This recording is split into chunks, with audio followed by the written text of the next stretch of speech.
ইনশাআল্লাহ তুমি ঢাকা বিশ্ববিদ্যালয়ে চান্স পাবে। আমিও তোমার মতো ছিলাম, অনেকে আমাকেও বলেছে ঢাকায় যাবি, কোচিং করবি, পারবি তো, এর চেয়ে এলাকায় থাক, এলাকায় পড়াশোনা কর, বাবা মাকে দেখ, এলাকায় টিউশন করেই তো ভালো করে চলতে পারবি, এলাকার একটা কলেজে পড়। এবং এই কথাগুলো আমার নিকট আত্মীয় বলেছিল এবং আমার বাবা মা শুনেও বলেছিল তোর তো এসএসসিতে A+ নাই, এইচএসসিতে কী না কি করিস, ভালো করে পড়লিও না, ঘোরাঘুরি আড্ডাবাজি এইগুলোতেই ব্যস্ত ছিলি, তো ঢাকায় না গেলে কি হচ্ছে না বাবা, টাকা পয়সা তো অনেক লাগে। আমি বলছি যে না, আমি একটা স্বপ্ন যেহেতু দেখেছি, আমি জানি কিভাবে স্বপ্নকে বাস্তবে রূপান্তর করতে হয়, আমাকে একটা সুযোগ দিয়ে দেখো না। তখন বাবা মা চিন্তা করলো ওকে, ছেলে চাচ্ছে, জীবনে তো আর ছেলে মেয়ের পিছনে আহামরি টাকা পয়সা কখনো খরচ করি নাই, পাঠাই, পড়াশোনার জন্যই তো চাচ্ছে, খারাপ কিছুর জন্য তো না, বাইক কেনার জন্য, আহ্লাদ করার জন্য তো আর কিছু চাচ্ছে না। তো বাবা মা ঢাকায় পাঠালো এবং এই যে বাবা মাকে একটা স্বপ্ন দেখে ঢাকায় আসলাম, এই জিনিসটা আমাকে কখনো ঘুমোতে দিত না। স্বপ্ন যেহেতু দেখেছি, স্বপ্ন দেখলে ঘুম কেন আসবে, রাতে ঘুমোতে গেলে সবসময় মনে হতো আমাকে তো চান্স পেতে হবে। বাবা মা সবসময় ফোন দিয়ে আমার খোঁজ খবর নিত এবং জিজ্ঞেস করতো যে আমি কেমন আছি, পড়ছি কি না, খাচ্ছি কি না, অসুস্থ হয়ে যাচ্ছি কি না, ঢাকায় তো পরিচিত কেউ নেই। সো ওই জায়গা থেকে ওই কথাগুলো আমাকে অনেক মোটিভেট করতো যে না, আমার বাবা মার জন্য তো আমাকে কিছু করতে হবে, ওরা তো আশায় আছে যে আমার ছেলেটা ঢাকায় গেছে, আল্লাহ জানে যে ছেলেটার কি হয়। আমি ঢাকায় এসে আমার জীবনের সর্বোচ্চটা দিয়ে আমি পড়াশোনা করেছি।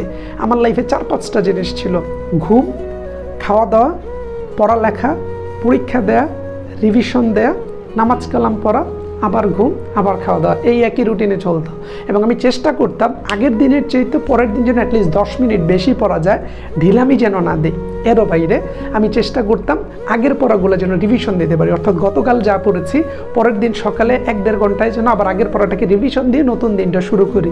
ইংরেজি এবং বাংলার মুখস্থ আইটেমগুলো ডেইলি পড়ার চেষ্টা করতাম, অর্থাৎ এক কথায় প্রকার, সমার্থক শব্দ, বাগধারা, বিপরীতার্থক শব্দ, পারিভাষিক শব্দ, প্রবাদ প্রবচন।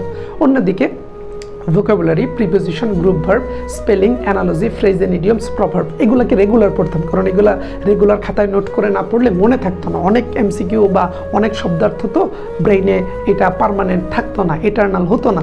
সো তাই আমি চিন্তা করলাম যে এগুলোকে রেগুলার পড়বো। তারপর কোচিংয়ে যে ক্লাস করতাম, সেখানে যে লেকচারটা দিত 5-6 ঘন্টা সময় লাগিয়ে একেবারে ভালো করে ওই লেকচারটা শেষ করতাম।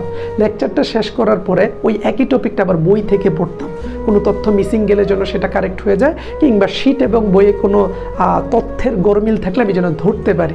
সো এই জিনিসটা করতাম। এবং কোচিংয়ের শীট পড়া শেষ হয়ে গেলে আমি নিজে নিজে একটু একটু পড়ে নিজের পড়াটাকে এগিয়ে রাখতাম, একটু বাংলা, একটু ইংরেজি, একটু সাধারণ জ্ঞান, এবং আমার সাথে যারা বন্ধু বান্ধব ছিল ব্যবসায়ের, তারা কিছুটা হিসাব বিজ্ঞান, মার্কেটিং, ম্যানেজমেন্ট নিজে নিজে পড়ে এগিয়ে রাখতো মেইন পড়ার পাশাপাশি। এবং রিভিশন দিতাম, পরীক্ষা দিতাম রেগুলার। পরীক্ষা দিলে হয়তো কি অনেক পারা জিনিস আমি ভুল করে আসতাম, এবং ওই ভুলটা যখন আমি দেখতাম যে আমি পারা জিনিসটা ভুল করেছি, এইটার আমি কখনো ভুল করতাম না। এর বাইরে আমি নিয়মিত রিভিশন দিতাম যে আজকে যা পড়েছি, কালকে যা পড়েছি, 1 সপ্তাহ পরে গত 1 সপ্তাহের সকল পড়া 8 নাম্বার দিন রিভিশন দিতাম। ওই দিন কোনো নতুন পড়া না, 15 দিন পরে যে আগের 15 দিনের পড়া একদিন বসে পুরো দিন রিভিশন দিতাম। 21 দিন পরে আগের সব পড়াকে 21 দিন পরে 22 নাম্বার দিন রিভিশন দিতাম। 1 মাস পরে গত 1 মাসের সকল পড়া 3 দিন সময় নিয়ে রিভিশন দিতাম, কারণ অ্যাডমিশনের এই জার্নিতে অনেক তথ্য হঠাৎ করে আমাদের ব্রেইনে নিলে ব্রেইন মেল ফাংশন করে, এত তথ্য অর্গানাইজড ভাবে রাখতে পারে না। তাই আমি এগুলোকে ধাপে ধাপে প্রসেস ওয়াইজ সিস্টেম করে এগিয়ে যাচ্ছিলাম। এবং যখনই হতাশ লাগতো তখনই নামাজ কালাম পড়ে আল্লাহ তাআলার কাছে দোয়া করতাম যে আল্লাহ, আমি পরিশ্রম করতে এসেছি, ঢাকার বাড়িতে আমার পরিচিত কেউ নাই, তুমি আমার পরিশ্রমে বরকত দিও, আমার মধ্যে ওই এনার্জিটা দিও, আমি যেন চেষ্টা করে যেতে পারি। এবং এই সবগুলোর একটা আলটিমেট রেজাল্ট আমাকে ঢাকা বিশ্ববিদ্যালয়ে দিয়েছে। আমার এই প্ল্যানের সাথে তুমি যদি নিয়মিত লিখিত প্র্যাকটিসটাকে অ্যাড করতে পারো, আই গেস তুমিও ঢাকা বিশ্ববিদ্যালয়ে চান্স পাবে। প্রসেসটা কিন্তু সেম। তুমি যার কাছেই শোনো, এই প্রশ্ন ব্যাংক পড়া, টপিক সিলেক্ট করা, সেই টপিকগুলোর বিশ্ববিদ্যালয়ে এসে প্রশ্নগুলো সলভ করতে গিয়ে প্রবলেম হলে টিচার বা মেন্টর থেকে জেনে নেওয়া, পরীক্ষা দেয়া, পরীক্ষায় ভুল হলে সেটা শিখে নেওয়া, রিভিশন দেয়া, লিখিত প্র্যাকটিস করা, এর বাইরে তো আর কোনো প্রসেস নেই। পরিশ্রম পরিশ্রম পরিশ্রম, এটাই হচ্ছে একমাত্র উপায় ঢাকা বিশ্ববিদ্যালয়ে চান্স পাওয়ার। এবং এই কথাগুলোকে গুছিয়ে তুমি কাজে লাগালে আমার মনে হয় তুমিও ঢাকা বিশ্ববিদ্যালয়ে চান্স পাবে। এবং তোমার এই চান্স পাওয়াটাকে অর্গানাইজড করতে আমরা নিয়ে এসেছি আমাদের প্রো উইথ স্বাধীনের টার্গেট ডিউ ব্যাচ। সেই ব্যাচে ভর্তি চলছে। তুমি বিস্তারিত জানতে আমাদের পেজে ইনবক্স করো। ইউটিউবে যারা ভিডিও দেখছো, ডেসক্রিপশনে তুমি একটু চেক করতে পারো। আমাদের এই কথাবার্তা এবং গাইডলাইন এবং ক্লাস দেখে তুমি তোমার ঢাবির স্বপ্ন জয়ের ক্ষেত্রে অন্যদের চাইতে এগিয়ে যেতে পারো।